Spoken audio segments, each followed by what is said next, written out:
afya tutaishinda.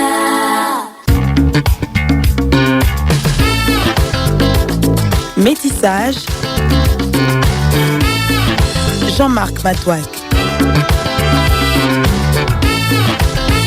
Bienvenue à vous qui venez à peine de nous prendre en cours de diffusion. Nous avons le bonheur et le plaisir à la fois de recevoir les directeurs exécutifs de la Haute Académie de la Société Civile, Richie Lontolongo. Bonjour. Bonjour. Aujourd'hui, nous sommes pendant la période de déconfinement. On doit dire que le confinement a affecté beaucoup de domaines de la vie au quotidien. Alors, au niveau de la Haute Académie de la Société Civile, comment vous évaluez un peu tout ce qui a eu comme impact de la maladie à coronavirus sur la vie au quotidien, mais en même temps, quelles sont les pistes et les solutions que vous préconisez après le déconfinement? Effectivement, vous savez, ça c'est une question qui nous préoccupe au niveau de la société civile intensement, parce que le Congo, comme tous les autres pays au monde, n'a pas été épargné par les impacts sociaux et économiques du coronavirus. Vous avez vous-même d'ailleurs observé que le Congo a enregistré, continue d'enregistrer d'ailleurs, une dépréciation de la valeur de la monnaie nationale.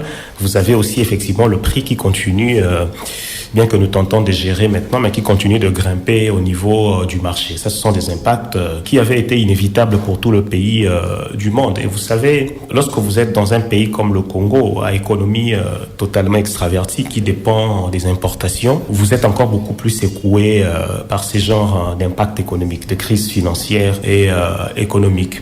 Alors, nous avons engagé déjà au niveau de la société civile des réflexions, effectivement, pour voir comment nous pouvons accompagner l'État vers le redressement économique. Mais en même temps, comment accompagner les populations vers le relèvement social. Ça, c'est une réflexion qui est déjà là. Donc, faisons suite aux travaux du 7 août. Le 21, nous avons organisé une autre activité à Kinshasa qui s'est focalisée cette fois-là spécialement sur les questions de l'économie. Je pense d'ailleurs que le thème de cette activité était question approfondie de l'économie congolaise. Exact. Et dans un premier volet, nous avons abordé la question de l'émission des bons des trésors. Parce que nous avons vu que le gouvernement congolais, pour tenter d'éponger la crise et surtout la dépréciation monétaire, avait émis des bons des trésors sur le marché. Alors il était question pour nous, en tant que société civile, de comprendre comment fonctionnent ces mécanismes d'émission des bons des trésors, quelles en sont les implications. Et nous avons aussi compris que l'implication de la population a été faible, effectivement, parce qu'il y a ce genre d'incompréhension, ce manque d'information, mais en même temps parce que les populations sont pauvres. On va émettre des bons des trésors pour une population congolaise qui est économiquement faible. Après, ce sont des étrangers qui en bénéficient beaucoup plus. Et nous avons conclu qu'il faut vraiment mettre en place des mécanismes qui rendent le pouvoir économique à la population. Et ça, c'est parmi les résolutions que nous avons adoptées. C'est vrai que nous nous sommes dit qu'il faut sensibiliser la population aussi quant à ces histoires des bons des trésors, parce qu'effectivement, il faut appuyer l'État.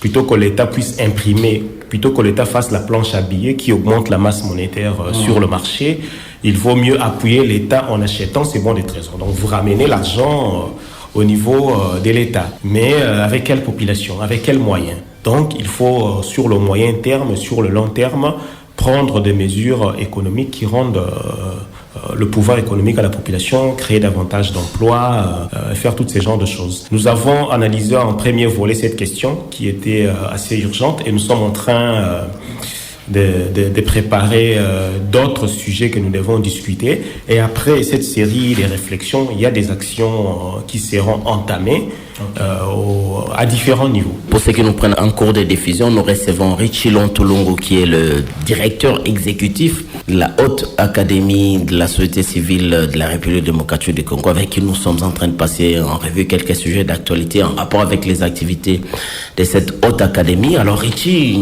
une autre actu, c'est tout récemment l'activité organisée par l'Ordre des architectes que vous accompagnez. Qu'est-ce qu'on retient sur ces chapitres? Effectivement, nous accompagnons l'Ordre national des architectes du Congo depuis même avant sa création. C'est-à-dire la société civile a milité aux côtés des architectes qui, comme vous savez, font partie aussi de la société civile élargie pour obtenir une loi créant effectivement l'Ordre national des architectes. Et les architectes qui ont beaucoup travaillé avec l'accompagnement de la société civile civile. Depuis 2018, l'État, à travers la loi 18034, l'État a créé un ordre national des architectes au Congo. Et vous savez, conformément à la loi vous donne une transition de 2 ans, une période transitoire de 2 ans pour mettre en place tous les outils qui doivent faire fonctionner l'institution.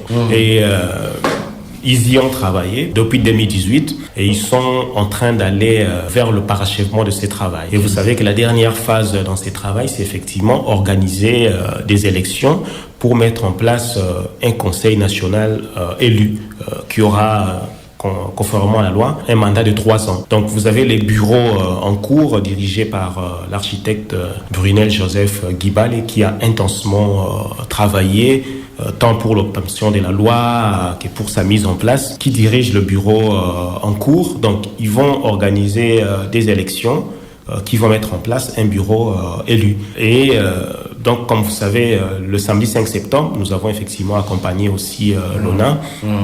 Ils ont organisé leur première assemblée générale ordinaire, conformément à la loi, pour mettre en place une commission électorale telle que l'exige la loi, qui devra préparer cette assemblée générale élective à venir. Donc nous apprécions beaucoup tout ce qu'ils sont en train de faire et surtout que nous avons accompagné ces processus depuis le départ. Vous savez que les architectes, ils sont très unis. Et moi, j'estime cette unité chez les architectes, c'est cette même unité qui doit afficher tous les autres corps. Ils ont beaucoup de défis que nous comprenons au niveau de la société civile.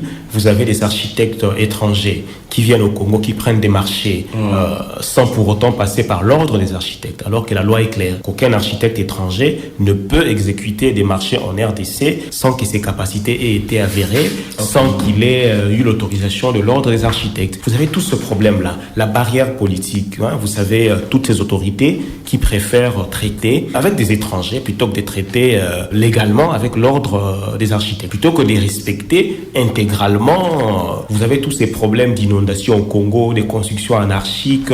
L'ordre, effectivement, si la société civile a appuyé ces travaux, c'est parce qu'effectivement, l'ordre devait mettre de l'ordre dans les secteurs de la construction. Mais ils font face à beaucoup de problèmes. Donc, ils sont en train d'avancer et nous appuyons tous ces efforts pour faire asseoir tous leurs instruments et nous pensons qu'ils seront encore beaucoup plus efficaces dans les jours à venir. Régis Lontolongo, la prochaine activité la plus importante, c'est laquelle? Et ça sera où? Alors, au niveau de la Haute Académie de la société civile, la prochaine activité que nous entrevoyons, c'est une activité en rapport avec la consolidation de la démocratie. Comme vous savez, nous avons eu des élections en 2018 avec un président qui a été élu.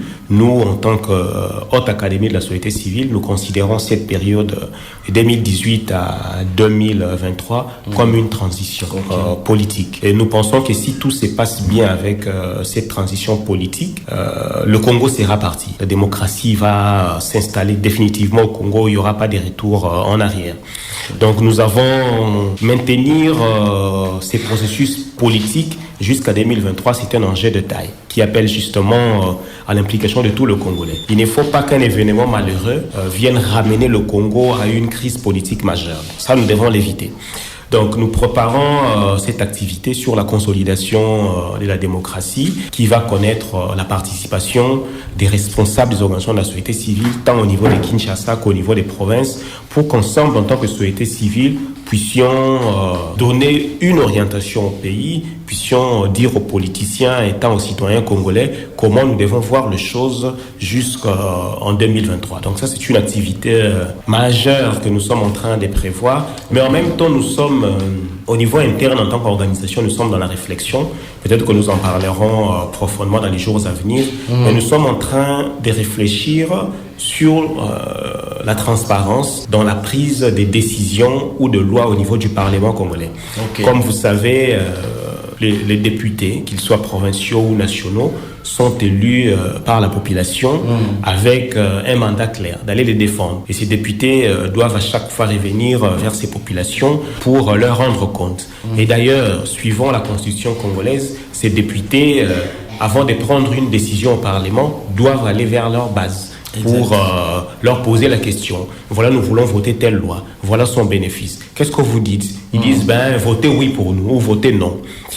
Mais nous remarquons qu'au Congo, ça ne fonctionne pas, que les députés y vont rarement vers la population pour leur poser des questions sur les décisions qu'ils doivent prendre. Vous avez les députés qui préfèrent suivre le mot d'ordre de leur parti politique plutôt que d'aller consulter la population. Nous avons aussi compris qu'il n'y a pas de transparence. Lorsqu'une loi passe au Parlement, nous ne savons pas qui ont voté pour, qui ont voté contre. Ça renforce la transparence et ça renforce le côté sérieux dans les députés. Nous voulons juste nous assurer que lorsqu'un élu du peuple a voté oui ou non, sa base doit connaître qu'il avait voté oui ou non.